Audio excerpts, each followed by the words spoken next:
Hambatannya menurut gue ini sih kayak udah banyak lah di Jakarta, banyak coffee shop di Jakarta. Cuman kan bagaimana caranya kita sebagai pemilik coffee shop ini ada harus jadi pembeda lah, pembeda dari tempat-tempat lain. Bukannya apa-apa, cuman gue nggak anggap mereka pesaing.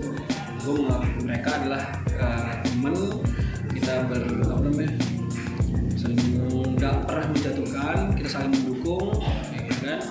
Tapi hambatannya adalah ya karena banyak coffee shop di Jakarta dan tempatnya lebih bagus sih menurut gue. Ya kalau di coffee shop, contohnya gue pernah beberapa 2 hari 3 hari itu nggak ada pemasukan, sakit-sakitnya.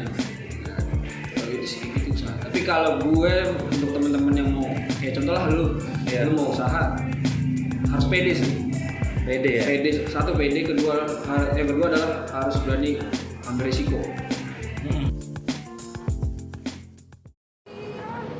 Halo guys, selamat datang di agenda baru DPM FE Unkris, Ceriwis, cerita wirausaha dan bisnis. Nah, Ceriwis ini adalah sebuah sharing session mengenai dunia wirausaha dan bisnis. Nah, sekarang kita lagi ada di Sini Coffee. Yuk, mari kita masuk ke dalam.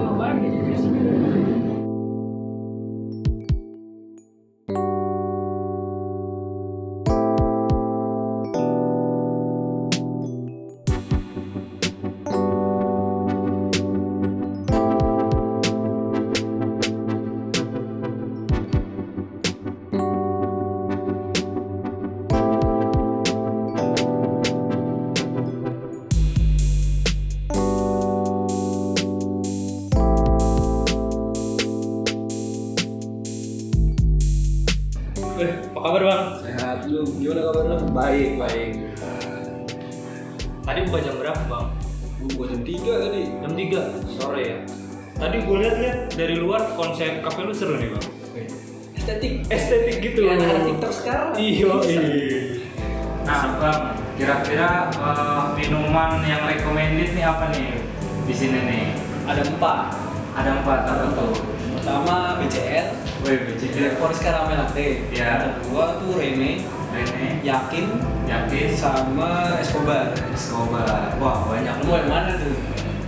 Pengen nyobain aja yang pertama BCL tuh. BCL ya. Oke. Gua bikinin dulu ya. Oke bang.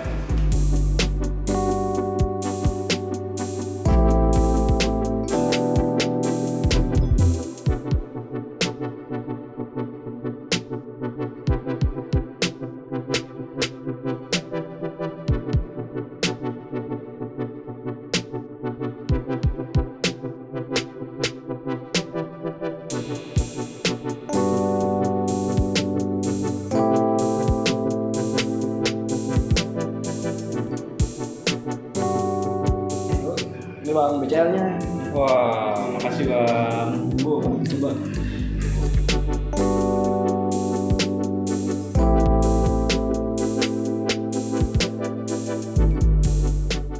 Ya bang, jadi kita pengen sedikit cerita, kita ingin sharing session gitu bang nih. Oke.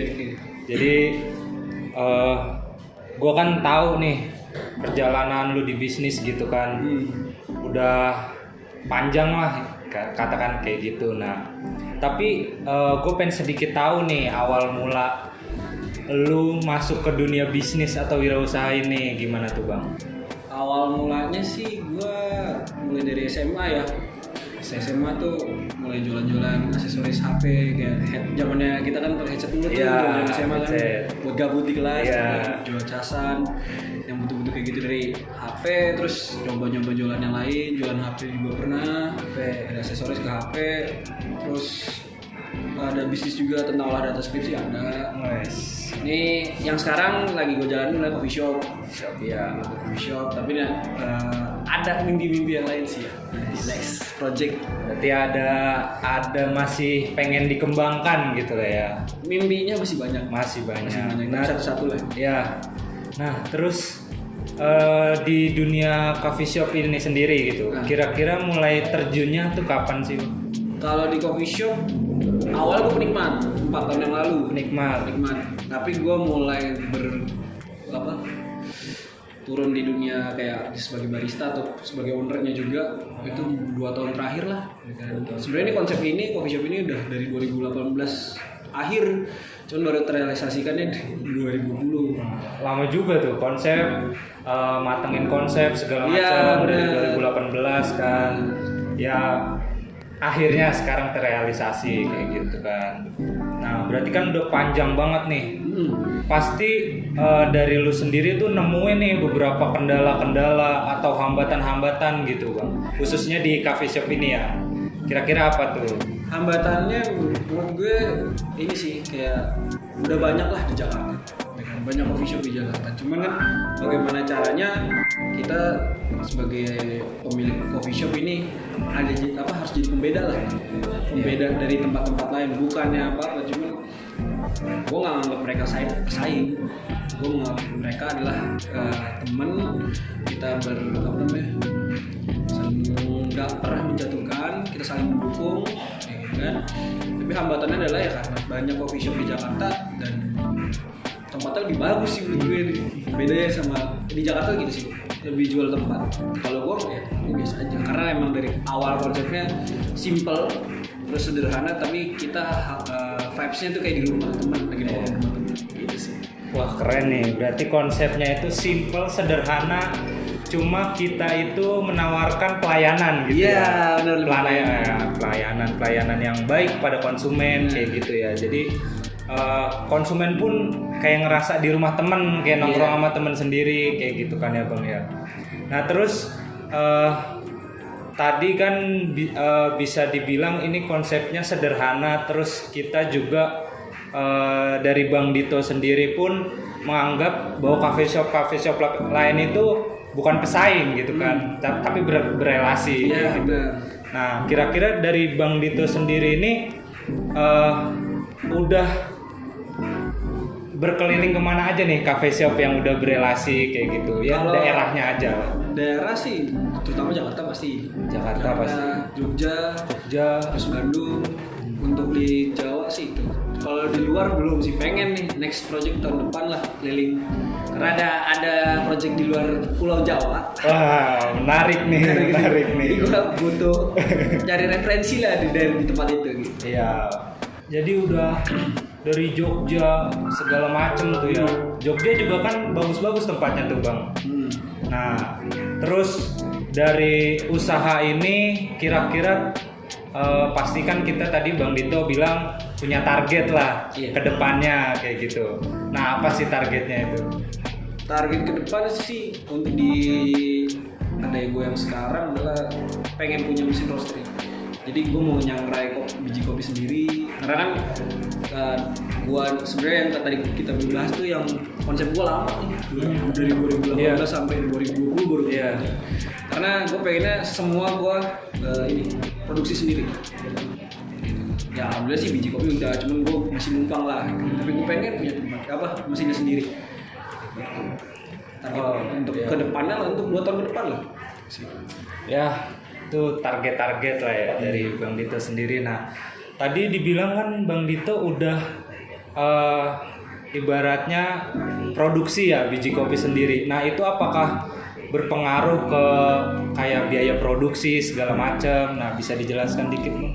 Menurut gue berpengaruh banget sih. Jadi ya ibarat kata contoh lah, kalau misalkan gue ngambil sama orang vendor lah, cost-nya lebih gede. Kan ada hitungan, ada cost untuk jasanya mereka untuk roasting, terus jasa mereka untuk ngambil green bean, terus ngantar ke kitanya, biaya lagi. Nah kalau gue kenapa pengen produksi sendiri, karena udah punya linknya sendiri, green bean-nya di mana. Terus mesin roasting gampang lah, punya link, punya relasi yang luas, jadi bisa numpang lah. Nah untuk masalah cost-nya jadi lebih rendah. Jadi enggak mungkin. Ya lihat aja sendiri ntar harga tempat gua relatif murah gitu di daerah sini gitu kan. Mungkin dari sini kan ada yang di atas 20.000-an kan. Kalau gua emang ngincernya di bawah, harga bawah 20.000. Karena produksi rata-rata bahan baku gua sendiri. Dari sirup, dari powder, dari kopinya sendiri. Jadi cost-nya tuh benar-benar murah. Ya, itu emang berguna kalau kita berelasi ya. Jadi gitu kita sih. Ibaratnya bisa kerjasama gitu. tentunya juga saling menguntungkan dong. Benar. Nah, jadi kerjasama juga nggak asal kerjasama, tetapi saling menguntungkan, relasi segala macam. Nah, terus dari ini strategi. Nah, strategi ini kan penting banget nih abang ya buat memasarkan produk kita ke konsumen khususnya gitu kan. Nah, dari abang sendiri gimana sih nerapin strateginya? Strategi untuk di pandemi itu Ya. marketingnya nih. Di pandemi bisa. Pandeminya Karena ini. kan kita sekarang keadaan Pandemi ya COVID. pandemi kayak gitu. Kalau pandemi COVID mungkin kan sekarang lagi pada stay di rumah nih. Iya. Terus kita putar otak gimana caranya kedai nggak sepi. Kedai itu benar-benar ada pemasukan lah, minimal ada pemasukan. Gua lebih nerapin kayak di literan gitu kan, ngeluarin semua menu gua bikin literan untuk ya seenggaknya orang di rumah nggak bosan gitu lah, masih bisa ngopi lah. Iya. Kita ngebantu juga teman-teman yang masih bertahan di rumah nih, nggak berani keluar gitu kan, ya kita jual dari online, terus kita marketing dari IG gitu kan, untuk masarin nih kita di sini kopi nih ada yang literan gitu. Ya itu pemasaran yang bisa dijual ya. Benar. Dari produk kita juga sampai ke konsumen. Benar. Gitu.